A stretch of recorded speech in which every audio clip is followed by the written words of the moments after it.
बोलिए सच्चिदानंद भगवान की। इधर भगवान कन्हैया अपनी लीलाओं को बढ़ाते हुए आगे चले। इधर भोजराज कंस दिन दिन सूखता हुआ जा रहा है। महाराज परीक्षित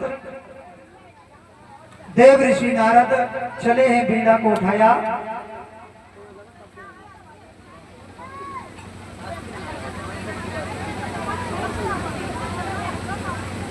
क्या करेगा?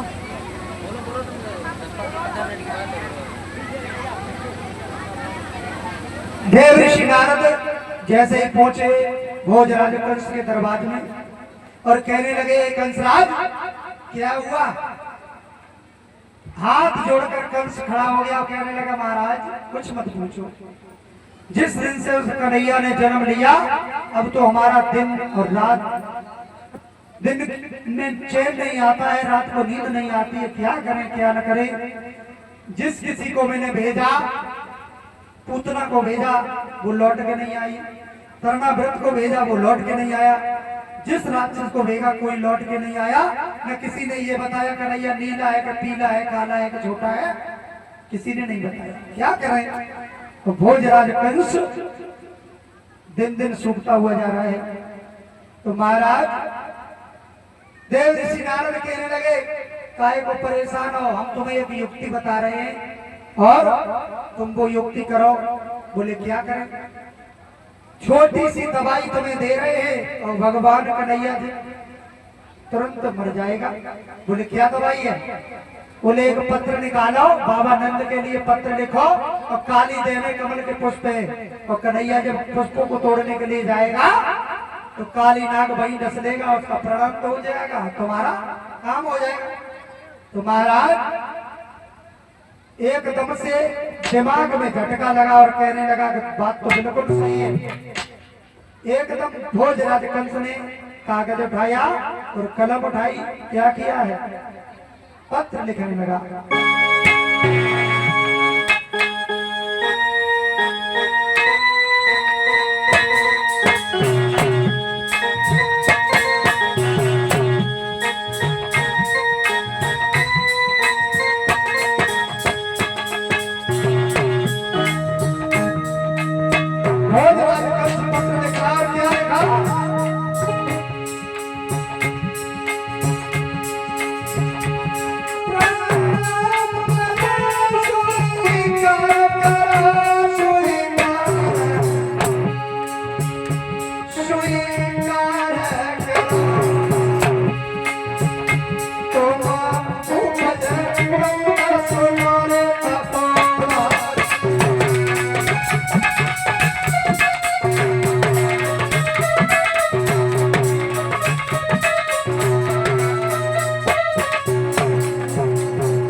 तुम ऐसा करो, कमल के पुष्प हमारे लिए भिजवा दो, अगर नहीं भिजवा दिए तो सारे यादवों को जेल खाने में डलवा देंगे।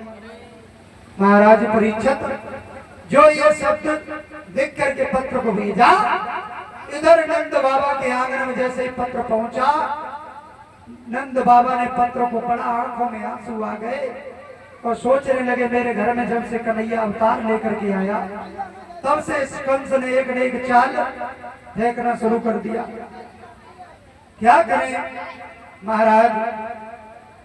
इधर मैया यशोदा पास में आई और कहने लगी इस पत्र में क्या लिखा है, तो कहने लगी कुछ मत पूछो यशोदा, जब से मेरा बेटा जन्म लेकर के इस घर में आया है तब तक कंस बड़ी बड़ी चालें फेंक रहा है। इधर कन्हैया तब तक बाहर से आए और कहने लगे मैया तेरी आंखों में आंसू कैसे है, तो कहने लगे बेटा कुछ मत पूछो। आंखों में आंसू देखे तो भगवान कन्हैया कहने लगे बात तो बता क्या बात है। अगर तेरी तरफ किसी ने उंगली चलाई हो तो उसकी दोनों बाहें उखाड़ के फेंक देंगे, अगर आंख चलाई हो तो दोनों आंखें निकाल के फेंक देंगे, और जीभ चलाई हो मैया तो उसकी जीभ को काट के फेंक देंगे। बता मुझे। मैया कहने लगी बेटा आज लास्ट बार है, तू माखन रोटी खा ले, इसके बाद तुझे माखन रोटी भेंट नहीं होगी। भगवान कन्हैया कहने लगे बात तो बता मैया क्या बात है। मैया यशोदा कहने लगी बेटा कंस ने काली देव से कमल के पुष्प मंगवाए हैं, और बेटा काली देव में कालिया नाग रहता है, तुम कमल के पुष्पों को तोड़ने के लिए जाओगे, कालिया नाग डस लेगा, तुम्हारी मृत्यु हो जाएगी, और बेटा हम तुम्हारे बगैर एक पल नहीं रह सकते। और उस कंस ने धौंस और दे दिए, अगर कमल के पुष्प न आए तो सारे यादवों को जेल खाने में डलवा देंगे। भगवान कन्हैया हंसने लगे और कहने लगे भैया तुम्हें नहीं मालूम, उस कमीने की धौंस से तुम्हें इतनी डर गई और हमारी ताकत का पता नहीं तुम्हें। सुनो मेरी बात,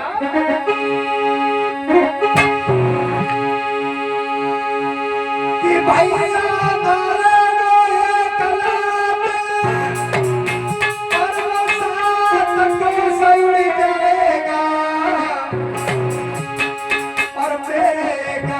तमाचे में वो नीचे उठने पाएगा।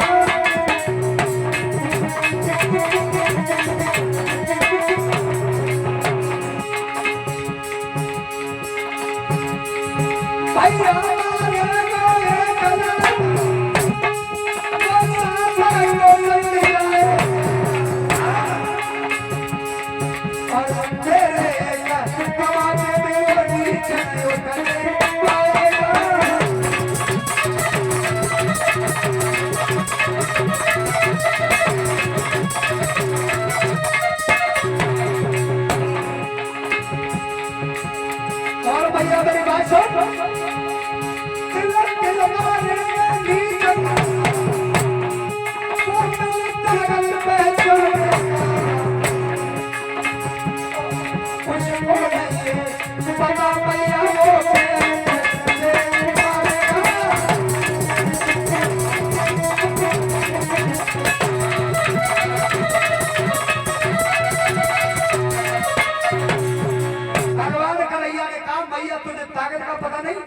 बलराम भैया की अगर एक लात लगी तो फुटबॉल बन जाएगा, और अगर हमें गुस्सा आ गया एक तमाचे में सांस नहीं आएगी उसकी। क्या समझती है तू? इसलिए आंखों से आंसू मत बहा भैया, और तू हमको मत रुला, आने दे कमल के पुष्प हम लेके जाएंगे, चिंता मत कर। भगवान कन्हैया वहां से निकले और ग्वाल वालों को साथ में लिया, कहा कि चलो भैया आज गेंद का खेल खेलेंगे। दामा छदामी मनसुबा सबको लिया और कहा कि आज गेंद का खेल खेलेंगे, तेरे पास गेंद है? दामा कहने लगा हाँ भैया मेरे पास है गेंद, लेकिन शर्त एक है कि अगर गेंद हमारी खो गई तो हम यही गेंद ले लेंगे। भगवान कन्हैया कहने लगा ठीक है हम यही गेंद देंगे। भगवान कन्हैया विपरीत दिशा में खड़े हो गए और इधर उधर सब ग्वाल वाले खड़े हो गए, और जैसे ही गेंद में टोल को मारा है भगवान कन्हैया ने, गेंद जाकर के और सीधी काली देह में गिरी। जब काली देह में गेंद गिरी दामा भागा और एकदम से पीतांबर पकड़ के लटक गया, कहने लगा ए कन्हैया गेंद हमारी। बोले भगवान कन्हैया कहने लगे पीताम्बर तो छोड़ देंगे, हम तेरी ला के देंगे। नहीं लेके दे देंगे, लेकिन हमारा पीताम्बर छोड़ दे। दामा कहने लगा नहीं नहीं, गेंद हमें वही चाहिए। भगवान कन्हैया कहने लगे बात तो सुन मेरी। बोले बात बाद में, पहले गेंद। भगवान कन्हैया का जब पीताम्बर पकड़ के लटक गया वो दामा, तो श्याम सुंदर कहने लगे मेरी बात सुन, पीताम्बर फट जाएगा। दामा कहने लगा फट जाए चाहे तू फट जा, मुझे गेंद दे। भगवान कन्हैया कहने लगे इतनी जिद मत कर। और क्या बोले श्याम सुंदर,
अगर एक तमाचा लग गया तो मुंह से खून निकल जाएगा, तेरे दांत बाहर निकल पड़ेंगे।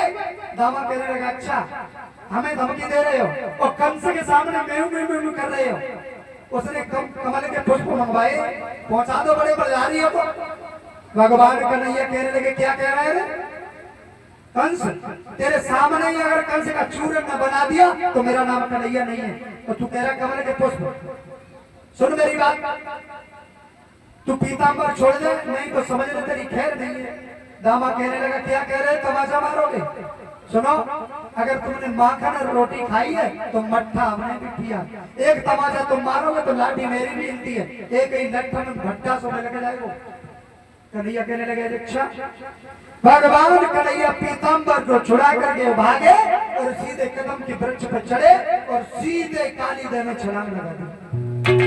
जब काली देह में छलांग लगा दी तो भगवान कन्हैया बहुत देर तक बाहर नहीं निकले। इधर से नागिनियां देख रही है, एक नागिनी कह रही है ये छोटा सा बच्चा आ रहा है, दूसरी बोली बड़ा हटीला लग रहा है, तीसरी बोली बड़ा चटकीला है, और चौथी बोली तुम कह रही हटीला है चटकीला, हम कह रहे मरबे को आए हो। हमारे पति कालिया नाग सो रहे, अगर एक फुसकार मार दी तो ये फट जाएगा।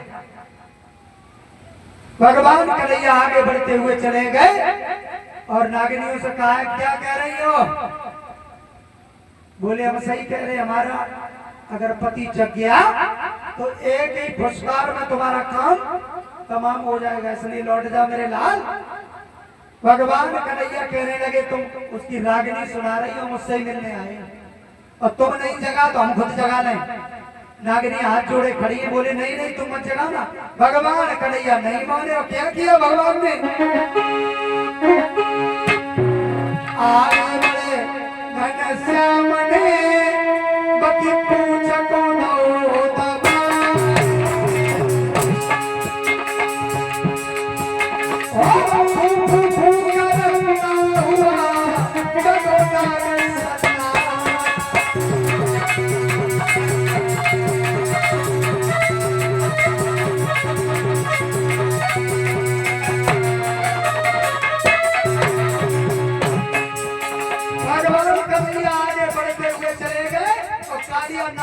पूछ पर पैर रख दिया और जैसे ही पूर्ण रखा अब तो महाराज परीक्षित फू फू करके कालिया नाग सन्नाटा हुआ भगवान कन्हैया को फन मारने लगा।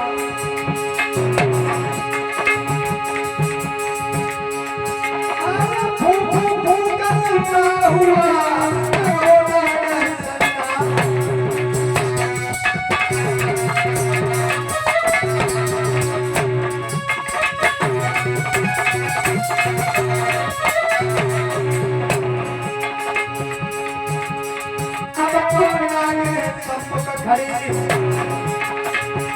प्रभु ये बल्लो बलियो है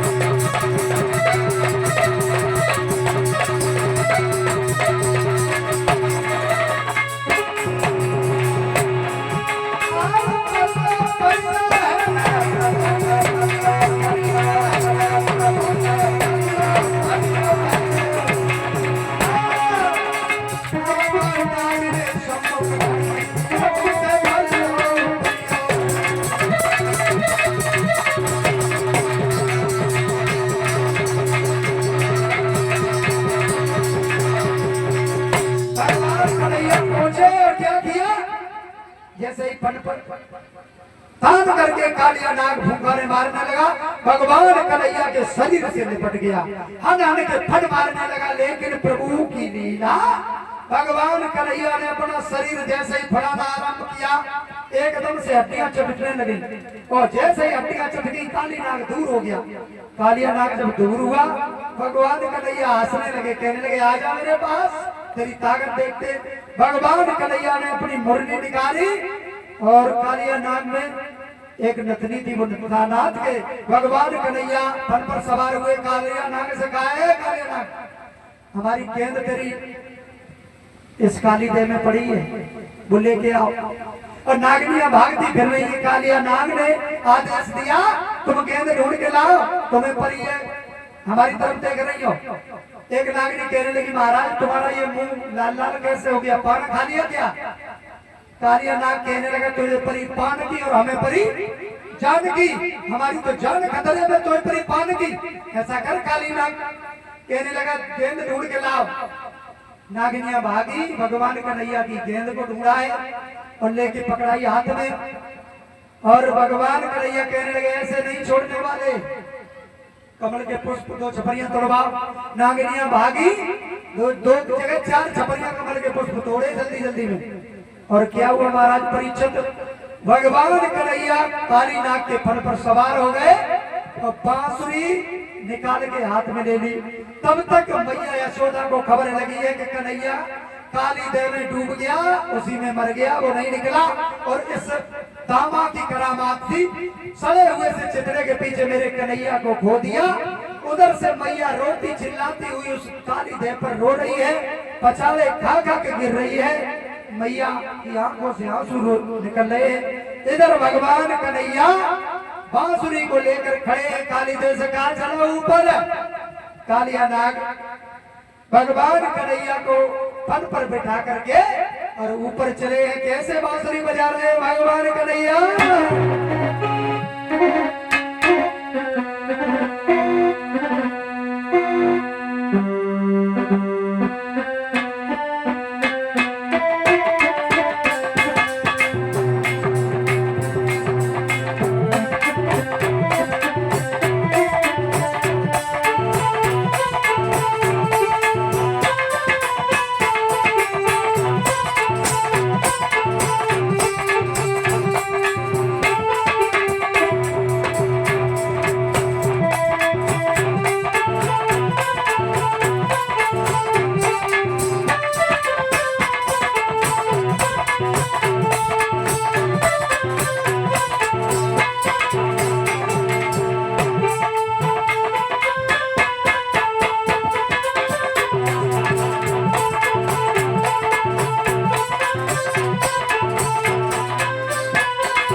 भगवान कन्हैया बांसुरी को बजाते हुए चले ऊपर।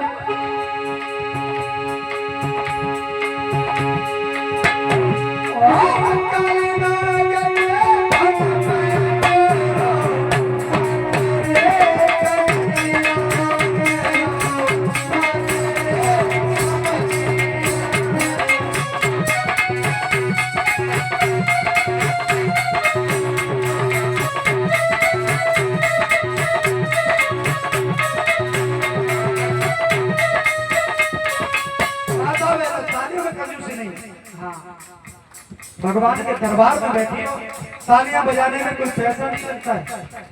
जो तालियां अपने हाथों से बजाते हैं उनके कष्ट कलेश सब दूर हो जाते हैं। घर में भगवान की कृपा होती है और खुशियां बरसती हैं। इसलिए कभी भी कहीं भी जाओ, यहाँ कथा पांडार में नहीं, कहीं भगवान का कीर्तन होता हो, जहाँ भी गुणगान होता हो, वहाँ तालियां बहुत जरूरी बजाना।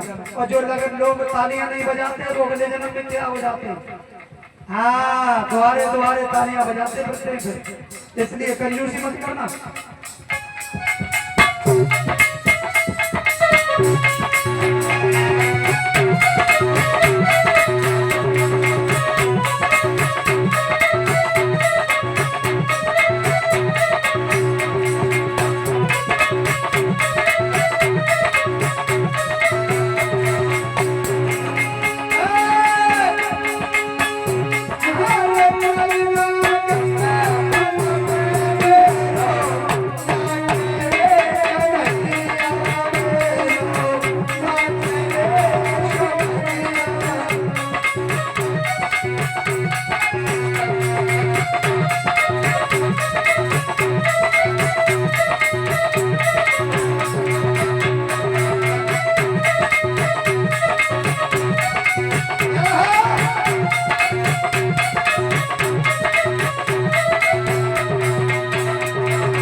बैठ जाओ माताओं बहनों, क्योंकि हम डराने भये हैं कल कथा सो। एक जगह कथा कह रहे थे नाचत गिर पड़ी, और गिर पड़ी फिर का हो 1 घंटा कूलर चलवाओ पड़ो, पानी मुंह पे मरवाओ पड़ो, पासों बैठ जाओ आराम से फिर के लगा को।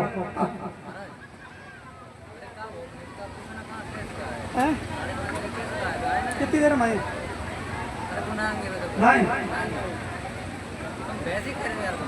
बोलिए सच्चे दरबार की। बड़े अच्छे लोग हैं महाराज, हम नहीं जानते थे कि इधर भी इतने अच्छे लोग रहते हैं। हम तो जानते थे अच्छे लोग उधर ही हमारी मैनपुरी की तरफ, लेकिन मैनपुरी से इधर ज्यादा अच्छे लोग हैं। और सभी भाई बंधुओं से हमारा निवेदन है कि कोई वैसी व्यास मंच से माध्यम से हम वैसी बात नहीं कह रहे हैं।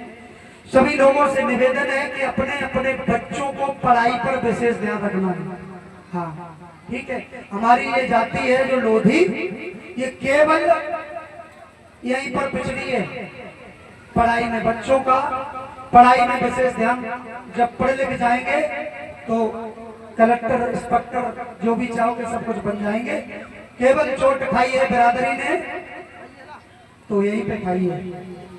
हाँ, और हम अपने भाइयों से निवेदन करेंगे कि हमें बड़ी खुशी हुई कि हमारी बिरादरी का पूरा गांव लोग राजपूत हैं, हम भी राजपूत हैं। बदनपुर गांव हमारा मैनपुरी के पास नई मंडी के, और बड़ी खुशी होती है कि अपना जब अपने को बुलाता है तो हमें बड़ी दिल गदगद हो जाता है। आप लोगों ने हमारे छोटे भाई जीतू शास्त्री जी को बुलाया है, कथा करवाई है, बड़ी खुशी है। आप लोगों का बड़ा आभार है, और जीतू भाई का आभार ये है कि हमें आप लोगों के दर्शन कराइए। यहाँ तक आप लोग हमारा आना हुआ है, कहा है कि भैया आप एक दिन समय निकालना, तो समय निकाल करके आप लोगों के दर्शन करवाए हैं, और हम भी धन्य हो गए आप लोगों के दर्शन करके। इस पवित्र भूमि महाराज, इस गांव को देख करके बड़े खुश होंगे कि आप लोग बड़े ही कथा के सुनने वाले हैं। हम कथा कहीं ऐसी ऐसी जगह कहने जाते हैं कि पूरा गांव बड़ा है लेकिन पंडाल में, और जैसे कहते हैं कि और बिरादरी के लोग हैं वो नहीं जाएंगे, वहाँ लोधियों की भागवत हो रही है या किसी और बिरादरी में हो रही है, तो लेकिन ये चीज कभी नहीं होनी चाहिए कि कथा भगवान की कथा है, जहाँ भी कथा हो सब लोग जाओ और कथा को सुनो। ये कथा एक पका हुआ आम बताया है, जितनी बार आम को चूसोगे उतनी बार स्वाद आएगा। मिठाई चाहे 1000 रुपए किलो की ले आओ, एक ही बार मुंह में डालोगे, उसे बार बार थोड़ी निकालोगे। परीक्षित मारा, मिठाई 1000 किलो की हो लेकिन उसे मुंह में एक बार रख लोगे, बार बार बाहर नहीं निकाली जाती है। आम एक ऐसी चीज है, उसे आदमी बार बार मुंह में डालता है, चूसता है और बार बार बाहर निकालता है। वैसे ही भगवान की कथा है पके हुए आम की तरह, जितनी बार इसको सुनोगे उतना ही आनंद आएगा। जितनी बार भगवान की कथा को सुनोगे उतने ही आनंदित होते चले जाओगे। बोलिए गोविंद भगवान की। हाँ, क्या विचार है? आरती करवाएं।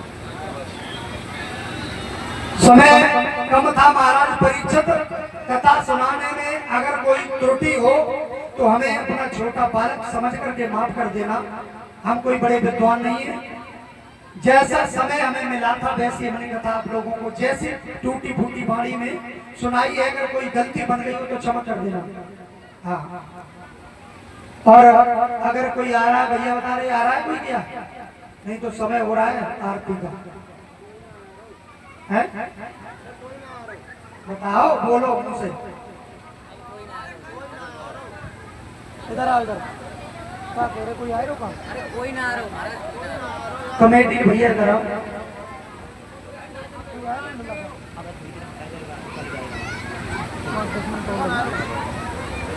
10 मिनट में आ रही है। अरे यार 10 मिनट नहीं, घंटा हो गया। आ रहे हैं। कितने ग्राम बता दे रहे भैया? हाँ 10 मिनट, अब 2 मिनट कितने ग्राम बता दे, कल एक कितने गाय दे। इधर भगवान कन्हैया उस काली देह से निकल के आए। मैया बड़ी खुश है, अपने कलेजे के टुकड़े को कलेजे से लगा लिया और कहने लगे मेरे लाल, मेरे तो प्राण ही निकल गए थे। क्यों? जिसका बेटा जुदा होता है उसके दिल से जाकर के पूछो। महाराज मैया ने अपने कलेजे के टुकड़े को छाती से लगा लिया और कहा मेरे लाल, ऐसे हमें छोड़ के कभी मत चला जाना, न तेरी मैया जीते जी मर जाएगी। भगवान कन्हैया हंसने लगे, कहने लगे मैया मुझे मारने वाला इस दुनिया में कोई है नहीं, निश्चिंत रहो। और काली देव से कमल के पुष्प कंस के लिए भिजवा दिए और कालिया नाग से कहा है कि तुम ऐसा करो, ये काली देह छोड़ करके रमण द्वीप पर चले जाओ। कालिया नाग हाथ जोड़ने लगा, कहने लगा महाराज वहां गरुड़ देव बैठे, वो हमें खा जाएंगे, हमारा भक्षण कर लेंगे। भगवान कन्हैया कहने लगे हमारे पैरों के निशान तुम्हारे फन पर बन गए, गरुड़ देव तुमसे बिल्कुल नहीं बोलेंगे, आराम से यहाँ से काली देह छोड़ जाओ, क्योंकि तुम इस काली देह में रहते हो, यहाँ का पानी जो है वो विषैला हो गया है। यहाँ के जानवर पशु पक्षी इस पानी को पी लेते हैं तो वो मर जाते हैं, इसलिए इसे कालिया देह से निकल जाओ। तो नागिनियों को साथ में लेकर के और कालिया नाग रमण द्वीप के लिए चले जाते हैं। बोलिए सतगुरुदेव भगवान की। इधर भगवान यादवेंद्र योगी राज कृष्ण उस कंस मामा के यहाँ जब पुष्प पहुंच गए तो कंस एकदम से भौचक्का रह गया और कहने लगा, फूल ले जाने वाला जो था उससे पूछा क्यों रे, कन्हैया मर गया कि चिंता है? फूल पहुंचाने वाला हंसने लगा, क्या कह रहे हो कंस मामा, कन्हैया को कोई मारने वाला नहीं है, उसने तुमने 2 छपरियां कमल के पुष्प मंगवाए थे, 4 छपरियां भेज दी, ले जाओ।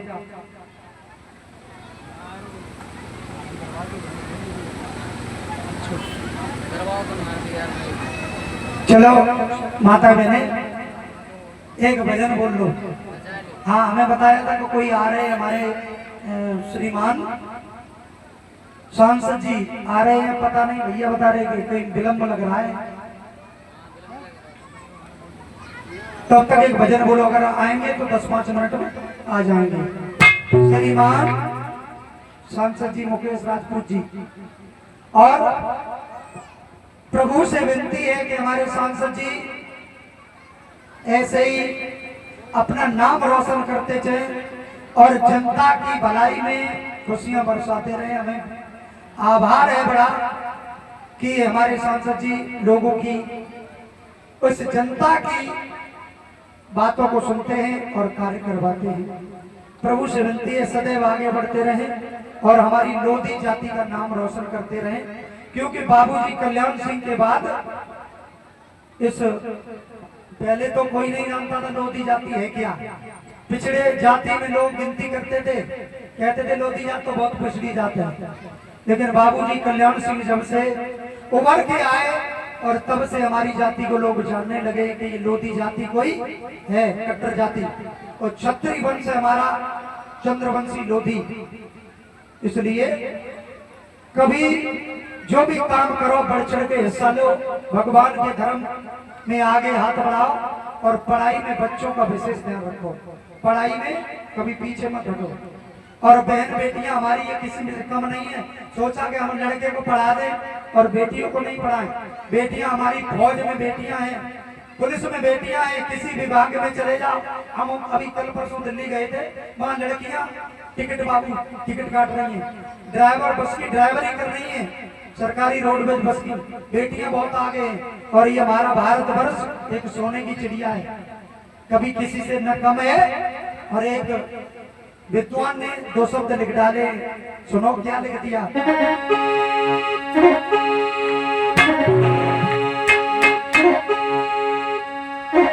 कि भारत शान पे मरो है और इज्जत नहीं गई है हिंदुस्तान की।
अवंती बाई लोधी जिन्होंने सबसे पहला संग्राम किया अंग्रेजों से।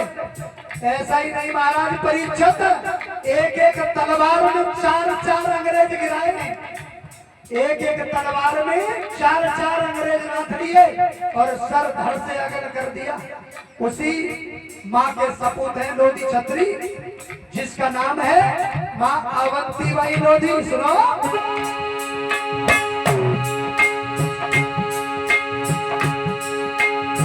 अवंती बाई लोधी और अमल करो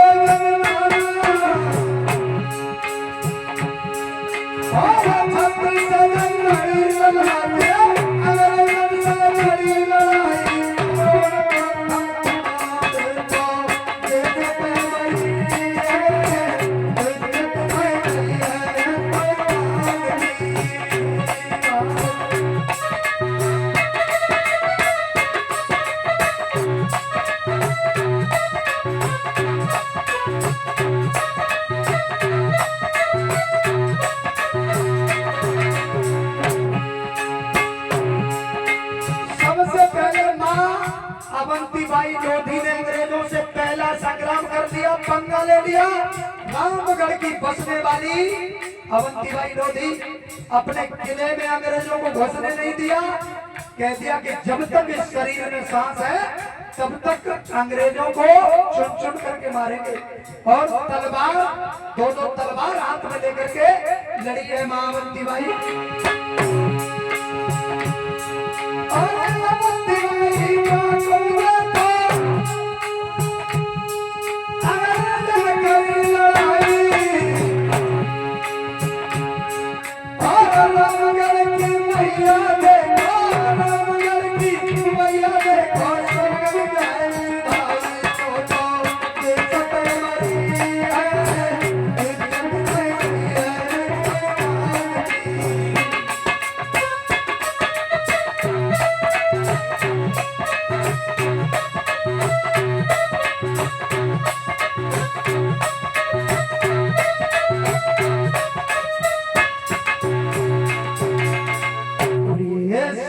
भगवान की और माता बहन एक लाइन का भजन, उसके बाद भगवान की आरती। तब तक सजा लो, दीपक जला के आरती सजाओ।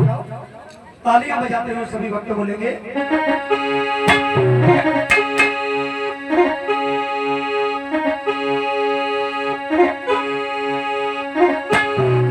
कि गाना में तो तेरे कर सकी प्यासी बनाए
तेरे पीछे चले आना।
सभी भक्त खड़े हो जाओ, क्योंकि हमारी माता बहनें कहेंगी अच्छे शास्त्री जी आए गए, रात के 8 बजे बैठा रही नहीं। हाँ, भगवान की आरती सभी भक्त करेंगे बड़े श्रद्धा भाव से। ये 2 3 लोग हमें आरती के लिए और सब लोग वहीं पे खड़े रहे। आप लोग सब लोग वहीं खड़े रहो अपनी अपनी जगह, ठीक है। केवल परीक्षित महाराज, नवल दे मैया 5 लोग आरती पकड़ेंगे, आप लोग वहीं खड़े रहो अपनी अपनी जगह।